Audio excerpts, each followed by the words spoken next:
আমি বেরোচ্ছি প্রচারে। আজকে আমার শিলিগুড়ি থেকে চালসায় যেতে হবে, সন্ধ্যা হয়ে যাবে। তারপরে আমি ওখানে একটা কমিউনিটির সাথে মিট করব। কালকে আমার প্রোগ্রাম আছে ময়নাগুড়িতে, ফার্স্ট প্রোগ্রাম জলপাইগুড়ি। তারপরে আমি যাব ময়নাগুড়ির পর ডাবগাম ফুলবাড়ি, তারপরে আমি যাব মাটিগাড়া, তারপরে শিলিগুড়িতে কাল থাকবো। পরশুদিন আমরা অন্ডালে আসবো। অন্ডালে এসে আমরা পাণ্ডবেশ্বর আসানসোলে এবং দুবরাজপুর বীরভূমে প্রোগ্রাম করব। করে অন্ডালে ফিরে এসে ওই দিনটা আমায় কলকাতা ফিরতে হবে, কারণ আমার কিছু কাজ আছে। তারপরের দিনই আমি আবার ফিরে যাবো বিকেলে। আমি আপনাদের একটি কথা বলার জন্য এসেছি, এই ইলেকশন কমিশন যে নিরপেক্ষ নয়, আমি তার একটা প্রমাণ আপনাদের দেখাতে চাই। ইলেকশন কমিশনের নোটিফিকেশনে বিজেপির ভোটের চিহ্ন, সিম্বল নিশ্চয়ই আপনারা দেখতে পাচ্ছেন। এই দেখুন বিজেপির সিম্বল। একটা ইলেকশন কমিশন তাহলে কার ইশারায় চলছে, কার কথায় চলছে?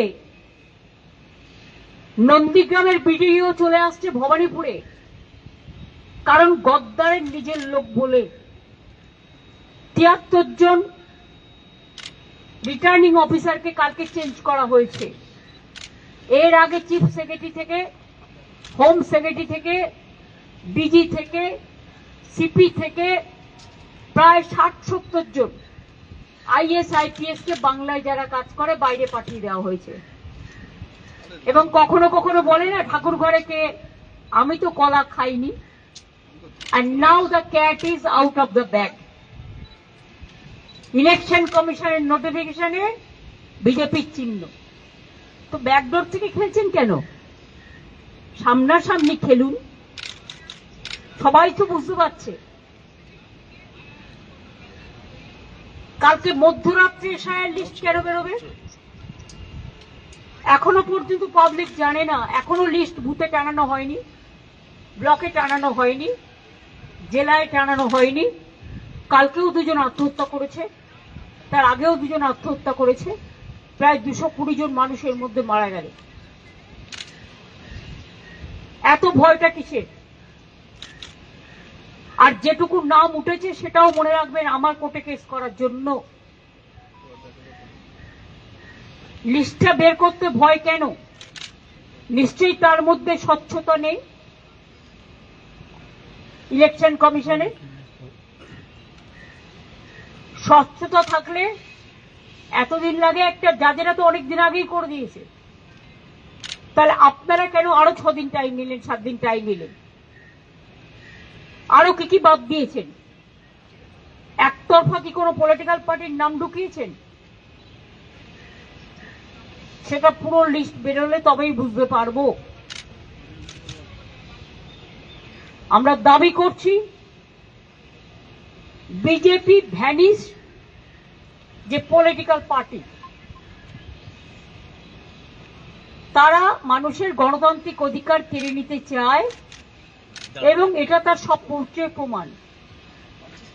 It is not for Kerala, এখানে লেখা আছে কিন্তু ওপরে অল স্টেটস অ্যান্ড ইউটিজ।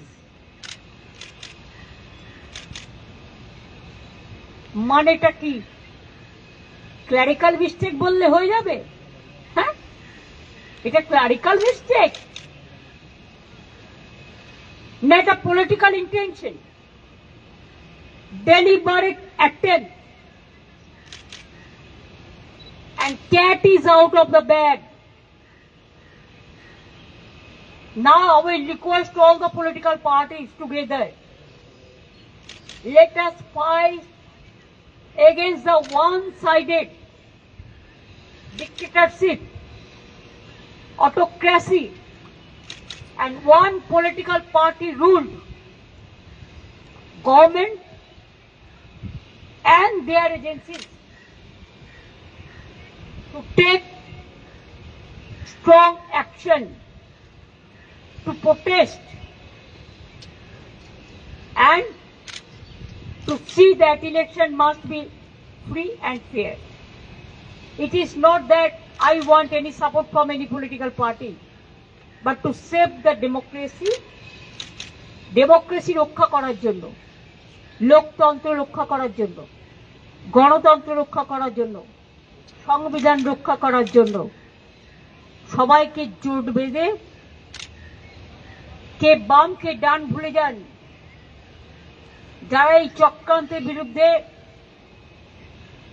এক হয়ে লড়াই করতে চান, আমার পাশে থাকার প্রয়োজন নেই, কিন্তু মানুষের পাশে থাকুন। আমার এটুকুই বলার ছিল, বাদ বাকি তো মিটিংয়ে দেখা হবে। আপনারা সবাই ভালো থাকবেন, সুস্থ থাকবেন। The election commission has still not declared how many names have been deleted in the supplementary list. That's why it is my question. Why they are so afraid and scared? I have got the information when I will be reaching at Siliguri. Then only they will announce the list. I do not know what is the political vendetta, why they are cheating the people, why they are misleading the people. আর কত প্রাণ হবে বলিদান, মানুষের ভোটাধিকার কেড়ে নেওয়ার কোনো অধিকার ওদের নেই। এসআইআর